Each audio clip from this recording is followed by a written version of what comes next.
आज आप और मैं किसी कहानी को नहीं बल्कि हकीकत को देखने वाले हैं। एक ऐसा सफर जो आंखों से शुरू होगा और ब्रह्मांड की गहराइयों में खो जाएगा। यह सफर है ब्रह्मांड का सफर। जिस जगह पर हम खड़े हैं वो हमें बहुत बड़ी लगती है, लेकिन ब्रह्मांड के सामने हम लगभग कुछ भी नहीं हैं। अभी आपको स्क्रीन पर जो ग्रह दिख रहा है वो है हमारी पृथ्वी, एक नीला जीवित ग्रह जिसका व्यास लगभग 12,742 किलोमीटर है। यह हमारी पूरी दुनिया है, हमारे शहर, हमारे सपने और हमारा अस्तित्व। लेकिन क्या आप जानते हैं, जिस पृथ्वी को हम विशाल समझते हैं वो अंतरिक्ष में सिर्फ एक छोटा सा बिंदु है। अब जरा कल्पना कीजिए, हम पृथ्वी से ऊपर उठ रहे हैं धीरे धीरे। महाद्वीप छोटे होते जा रहे हैं, समुद्र एक रंग में बदल रहे हैं और पृथ्वी पूरी की पूरी हमारी आंखों के सामने आ चुकी है। यह वह नज़ारा है जो बहुत कम इंसानों ने देखा है। अब हम बढ़ते हैं धरती के इकलौते साथी की ओर, चंद्रमा। चंद्रमा पृथ्वी से लगभग 3,84,000 किलोमीटर दूर है। यानी अगर आप कार से चले तो पहुंचने में करीब 6 महीने लग जाएंगे। यही वो जगह है जहां इंसान ने पहली बार किसी दूसरे ग्रह पर कदम रखा था। चंद्रमा पर न हवा है, न पानी, न आवाज। यहाँ सिर्फ सन्नाटा है, एक ऐसा सन्नाटा जो हमें ब्रह्मांड की असली प्रकृति को दिखाता है। और यहीं से हमारा सफर वाकई शुरू होता है। पृथ्वी और चंद्रमा के बीच की दूरी हमें बहुत ज़्यादा लगती है, लेकिन ये दूरी आने वाले सफ़र के सामने लगभग कुछ भी नहीं है, क्योंकि इसके बाद हम सूर्य की ओर बढ़ेंगे और वहाँ से पूरा सौरमंडल हमारे सामने खुलने लगेगा। चंद्रमा की खामोशी के बाद अब हम उस दिशा में बढ़ रहे हैं जहाँ से रोशनी आती है, वो रोशनी जिसके बिना पृथ्वी सिर्फ एक बर्फ का गोला होता। अब हमारा अगला पड़ाव सूर्य है।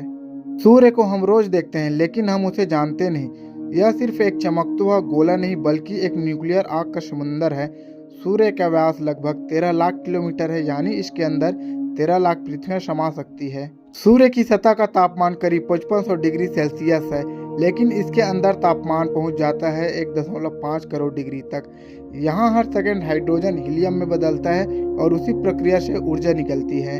लेकिन सूर्य हमेशा शांत नहीं रहता, कभी कभी वो गुस्से में आ जाता है। सोलर फ्लेयर यानी सूर्य से निकलने वाली भयानक ऊर्जा की लपटें, अगर ये लपटें सीधे पृथ्वी की ओर आ जाए तो सैटेलाइट, मोबाइल नेटवर्क, यहाँ तक कि बिजली ग्रिड भी फेल हो सकता है। पृथ्वी और सूर्य के बीच की दूरी लगभग 15 करोड़ किलोमीटर है। फिर भी सूर्य की ऊर्जा सिर्फ 8 मिनट में हम तक पहुँच जाती है। अगर सूर्य थोड़ा सा भी ज़्यादा पास होता तो पृथ्वी जल जाती और थोड़ा दूर होता तो सब कुछ जम जाता। लेकिन सूर्य अकेला नहीं है, उसके चारों ओर घूमते हैं कई ग्रह, बुध, शुक्र, पृथ्वी, मंगल, बृहस्पति, शनि, अरुण और वरुण, और इन सबको मिलाकर कहते हैं सौरमंडल। सूर्य का गुरुत्वाकर्षण इतना शक्तिशाली है कि वह पूरे सौरमंडल को एक साथ बांधे रखता है। अगर सूर्य अचानक गायब हो जाए तो सारे ग्रह अंतरिक्ष में भटकने लगेंगे। हमें सूर्य बहुत विशाल लगता है, लेकिन अब एक सवाल उठता है, क्या सूर्य वाकई में बहुत बड़ा है या ब्रह्मांड में इससे भी अधिक ज्यादा विशाल चीजें मौजूद है?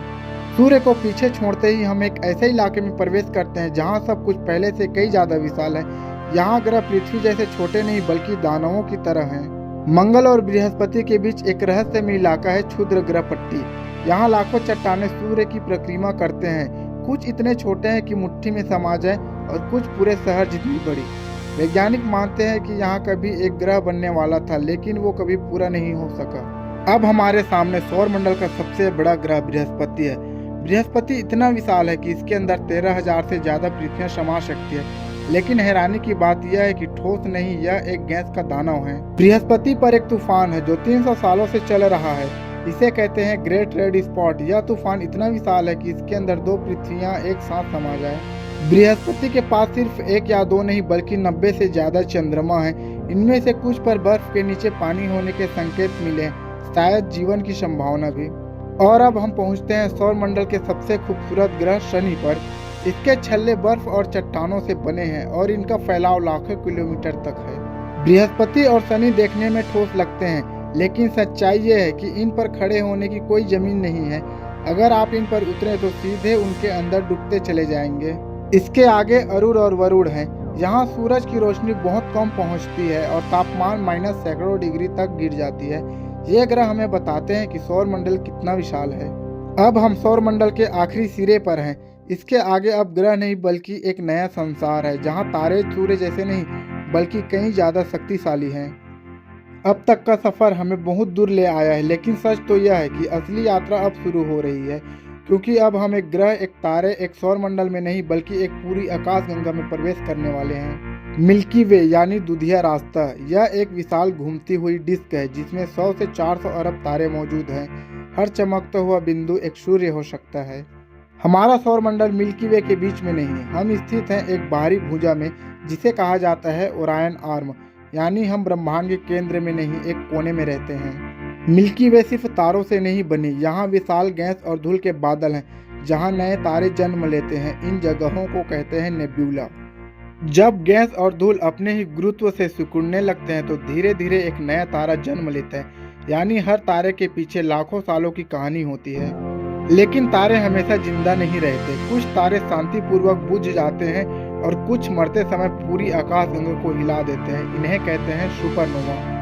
मिल्की वे के केंद्र में कुछ ऐसा है जो हम देख नहीं सकते, एक सुपर मैसिव ब्लैक होल जिसका नाम है सेजिटेरिया ए। यह हमारे सूर्य से 40 लाख गुना ज्यादा भारी है। मिल्की वे का फैलाव लगभग 1 लाख प्रकाश वर्ष है, यानी रोशनी को एक किनारे से दूसरे किनारे तक पहुंचने में 1 लाख साल लग जाएंगे और हम उसके अंदर सिर्फ एक बिंदु हैं। लेकिन मिल्की वे अकेली नहीं है, इसके आसपास कई दूसरी आकाशगंगाएं भी हैं और इनमें से एक हमारी ओर धीरे धीरे बढ़ रही है। अब तक हमने एक आकाशगंगा को देखा, लेकिन ब्रह्मांड सिर्फ एक कहानी नहीं है।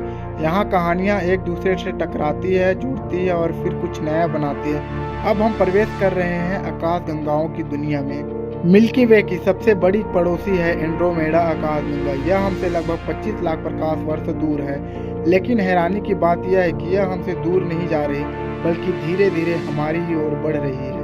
लगभग 4 से 5 अरब साल बाद मिल्की वे और एंड्रोमेडा एक दूसरे से टकराएंगी। यह टक्कर फिल्मों जैसी नहीं होगी, यह एक धीमी लाखों साल चलने वाली कॉस्मिक घटना होगी। अब सवाल उठता है, क्या इस टक्कर से पृथ्वी नष्ट हो जाएगी? वैज्ञानिकों के अनुसार तारों के बीच की दूरी इतनी ज्यादा होती है कि सीधी टक्कर की संभावना बहुत कम है, लेकिन आकाश पूरी तरह बदल जाएगी। मिल्की वे और एंड्रोमेडा अकेली नहीं है, ये दोनों एक बड़े समूह का हिस्सा हैं जिसे कहते हैं लोकल ग्रुप। इस ग्रुप में 50 से ज्यादा छोटी बड़ी आकाशगंगाएं हैं, लेकिन लोकल ग्रुप भी आखिरी सीमा नहीं है। आकाशगंगाएं और भी बड़े समूह बनाते हैं जिन्हें कहा जाता है गैलेक्सी क्लस्टर, जहां हजारों आकाशगंगाएं एक दूसरे से बंधी होती है। जब वैज्ञानिकों ने पूरे ब्रह्मांड का नक्शा बनाया तो उन्हें दिखा कुछ चौंकाने वाला आकाशगंगाएं बेतरतीब नहीं, वे एक विशाल कॉस्मिक जाल में फंसी हुई है। इस जाल को एक अदृश्य शक्ति सांस में बांधे रखती है, इसे कहते हैं डार्क मैटर। इसे हम देख नहीं सकते, लेकिन इसके बिना आकाशगंगाएं एक साथ रह नहीं सकती। एक ग्रह, एक तारा, एक आकाशगंगा और अब हजारों आकाशगंगाओं का समूह। इस सफर के बाद एक बात साफ हो जाती है कि हम वाकई बहुत छोटे हैं। लेकिन अभी कहानी खत्म नहीं हुई है, क्योंकि अब हम पहुंचने वाले हैं उस सीमा तक जहां आगे हम कुछ देख ही नहीं सकते। अब तक हमने ग्रह देखे, तारे देखे, आकाशगंगाएं देखी और उनके समूह भी, लेकिन अब हम उस जगह पहुंच चुके हैं जहां से आगे हमारी आंखें काम करना बंद कर देगी।